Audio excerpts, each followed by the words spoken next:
है हमारी मातृभाषा। अब चलिए हिंदी का जो पेपर होने वाला है 9 मार्च को, तो यह कैसे आएगा, किस प्रकार के प्रश्न बनते हैं बोर्ड एग्जाम में, तो चलिए देखते हैं। तो यह जो पेपर है, यह पेपर जो है आप लोग देखोगे तो ये पिछले साल का जो है पेपर है, 8 मार्च 2023 का पेपर है। तो चलिए देखते हैं कि किस प्रकार के प्रश्न बनते हैं। तो यहाँ पर आप देख सकते हैं कि सबसे पहले देखो, यहाँ पर आपको जो है विभाग एक में गद्य जो है 20 अंक का दिया रहेगा। तो आप लोगों को जो है एक पैसेज दिया रहेगा, पैराग्राफ दिया रहेगा, जो है जो चैप्टर है हिंदी का टेक्स्ट बुक, उसी में से कोई चैप्टर में से आ सकता है। प्रश्न एक का अभी इसमें देखते हैं कि किस प्रकार के जो है क्वेश्चन बनते हैं। तो आप लोग देख सकते हैं कि पहले जो है इस प्रकार का इसमें क्वेश्चन पूछा गया है, अंजुना बीच, बेनालियम बीच। फिर देखो एक दो शब्द में उत्तर लिखिए, इस प्रकार के आए हैं। फिर शब्दों के विलोम शब्द क्या है, गद्यांश में से जो पैसेज दिया है इसमें से ढूंढ के लिखना है। फिर इसके बाद पर्यायवाची शब्द क्या है ये बताने हैं। फिर इसके बाद देखो अपने द्वारा किए गए पर्यटन का एक अनुभव, मतलब आपने कोई कहीं अगर आप घूमने गए थे तो उसके बारे में आपको लिखना है। तो ये पिछले साल पूछा गया था। फिर इसके बाद प्रश्न एक का आ, निम्नलिखित पठित गद्यांश पढ़कर दी गई सूचनाओं के अनुसार कृतियाँ कीजिए। तो आप लोग देख सकते हो कि यहाँ पर जो है किस प्रकार के प्रश्न पूछे गए हैं।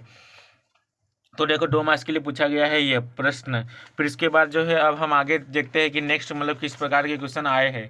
तो यहाँ पर आप लोग देख सकते हैं कि यहाँ ये देखो गद्यांश में से उल्लेखित ख्याल गलत होने के कारण। फिर इसके बारे का देखो शारीरिक श्रम का महत्व क्या होता है, इसके बारे में 25 से 30 शब्दों में अपने विचार लिखना है। फिर इसके बाद देखो प्रश्न एक का ई जो है यह अपठित गद्यांश है, ये मतलब टेक्स्ट बुक का जो है पैसेज नहीं है, ये जो है इजी होता है, 4 मार्क्स के लिए आता है। तो पहले देखो संजाल पूर्ण कीजिए दिया गया है, इसमें से आंसर आप लोगों को ढूंढना है। तो फिर इसके बाद जो है वार्निंग, मनुष्य का प्राप्त वरदान, इस विषय पर 25 से 30 शब्दों में अपने विचार लिखिए, तो आपको लिखना है। फिर 12 अंक का जो है पद्य विभाग मतलब पोयम आता है, इसका प्रश्न पूछे जाते हैं। तो पहला देखो 6 जो पहला पोयम इसमें 6 मार्क्स का प्रश्न पूछा गया है, 2 पोयम जो है इसके प्रश्न आते हैं। तो अभी इसमें पोयम के प्रश्न किस प्रकार बनते हैं तो वो हम देखते हैं। तो आप लोग देख सकते हो आकृति पूर्ण कीजिए, ऐसे प्रश्न आए। फिर उपयुक्त पद्यांश से ता प्रयुक्त युक्त 2 शब्द ढूंढकर लिखिए। फिर इसके बाद उपयुक्त पद्यांश की प्रथम 4 पंक्तियों का सरल अर्थ आपको लिखना रहता है। तो इस प्रकार ये हो गया, तो 2 मार्क्स ये हो गए। फिर इसके बाद फिर दूसरा पोयम दिया गया है, तो दूसरा पोयम फिर 6 मार्क्स का आया है। कलयुग आने से क्या होगा, ये सब मतलब लिखा है। सूरज होने से, बरसात के आने पर, क्रोध के आने के से, ये सब जो है आप लोगों को देखो ये पिछले साल का पेपर है, ऐसा मत समझना कि ये आपका पेपर है। पद्यांश से ढूंढ कर लिखिए, फिर ये हो गया। फिर इसके बाद उपयुक्त पद्यांश की प्रथम 4 पंक्तियों का मतलब वही जो 4 पंक्तियों का प्रथम आपको सरल अर्थ लिखना है।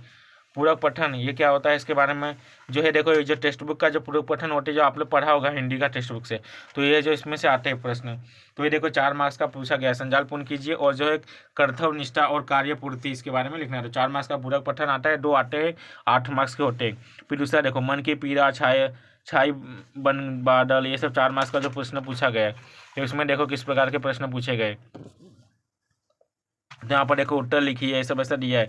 मन के जीते जीत, मन के जीते हार, ऐसा जो आता है ना, बोला जाता है ना कहावत, तो 25 से 30 शब्दों में लिखना है। फिर इसके बाद व्याकरण है, 14 अंक का है। पहले शब्द भेद है, फिर अव्यय है, फिर इसके बाद संधि विच्छेद है। फिर इसके बाद देखो यहाँ पर सहायक क्रिया बताना है। फिर इसके बाद आप लोगों को देखो यहाँ पर दिया है प्रथम प्रेरणार्थक, फिर द्वितीय प्रेरणार्थक, फिर मुहावरा दिया गया है। फिर मुहावरा हो गया। फिर ये सब मतलब जो है 14 मार्क्स का जो है व्याकरण आता है, मतलब ग्रामर जो बोला जाता है व्याकरण आता है। फिर इसके बाद ये देखो ये सब पूरा ग्रामर है, यहाँ पर जो है पूरा इस प्रकार जो ग्रामर पूछा गया है। फिर इसके बाद देखो यहाँ पर भी ग्रामर है, फिर इसके भविष्यकाल, भूतकाल और जो वर्तमान काल में सब दिया गया है, काल बताना है आपको, इस प्रकार काल में परिवर्तन करना है। फिर इसके बाद देखो पूरा ये भी ग्रामर दिया गया है, इस प्रकार यहाँ पर पूरा जो है ग्रामर का पूरा पाठ है। फिर यहाँ पर देखो रचना विभाग जो है उपयोजित लेखन 26 अंक का आया है। तो इसमें आप लोग देख सकते हो कि मतलब किस प्रकार के प्रश्न पूछे गए हैं। तो यहाँ पर आप लोग देख सकते हैं कि देखो इस प्रकार के ऐसे प्रकार के प्रश्न आए हैं। तो देखो यहाँ पर पहला पत्र लेखन है, 2 इनफॉर्मल और फॉर्मल, इसमें से कोई एक करना है। फिर गद्य आकलन, गद्य आकलन क्या होता है तो देखो एक वीडियो बना के रख दिया था, इसमें आप देख सकते हो। गद्य आकलन में जो है प्रश्न बनाने रहते हैं, 4 प्रश्न बनाने हैं आपको, इसमें से ही आपको जो है पढ़ के प्रश्न बनाने हैं। फिर इसके बाद वृत्तांत लेखन जो है कोई कार्यक्रम हुआ इसके बारे में लिखना है। वृक्षारोपण समारोह के बारे में पूछा गया था, इसमें पूरा बताना है कैसे मतलब क्या क्या हुआ था, तो मेन चीज़ लिखना है। स्थल कहाँ कहाँ हुआ था, घटना काल क्या चीज़ हुआ था, सब लिखना है। फिर कहानी लेखन दिया गया, एक गाँव पीने के पानी की समस्या, दूर दूर से पानी लाना, ये सब जो कहानी लेखन दिया गया है। तो कहानी लेखन भी आप चाहो तो लिख सकते हो, अगर आपको रिटर्न लेखन नहीं लिखना है तो।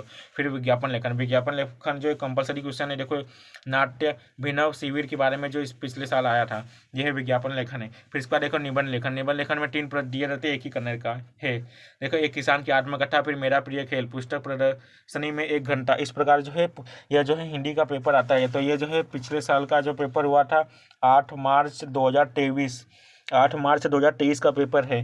तो वो इसी प्रकार आप लोगों का भी जो है प्रश्न बनते हैं, मतलब ये पेपर जिससे आप लोगों को आइडिया मिल गया कि किस प्रकार के प्रश्न आते हैं। इसका मतलब ये नहीं कि यही पेपर आएगा, आप लोगों को मैं बता देना चाहता हूँ कि यह पेपर नहीं आएगा, ये जो पिछले साल का पेपर है। मैं इसलिए ये वीडियो बनाया कि आप लोगों को समझ में आ जाए कि किस प्रकार के प्रश्न बनते हैं और जो है पेपर पैटर्न क्या है। तो वही पेपर पैटर्न आप लोगों को मैंने सब कुछ बता दिया। बस आज के लिए बस इतना ही। वीडियो को ज़्यादा से ज़्यादा लोगों को शेयर कीजिए प्लीज़। जो है मैं आप लोगों के लिए इतना मेहनत कर रहा हूँ, तो इस वीडियो का जो है कम से कम अपने जो है 5 दोस्तों को ज़रूर शेयर कीजिए। तो अगर आपने शेयर करेंगे तो आप लोगों के लिए ही फ़ायदा है, आप लोग जो है अच्छे तरीके से पास हो सकते हो। तो यही मेरी दुआ है भगवान से कि आप लोग अच्छे नंबर से पास हो जाओ। तो मैं इसके लिए आप लोगों के लिए इतना दुआ कर रहा हूँ। तो प्लीज़ आप भी मेरे लिए बस यही चीज़ करो कि 5 लोगों को ये वीडियो शेयर कर दो। Okay friend, bye and subscribe this channel.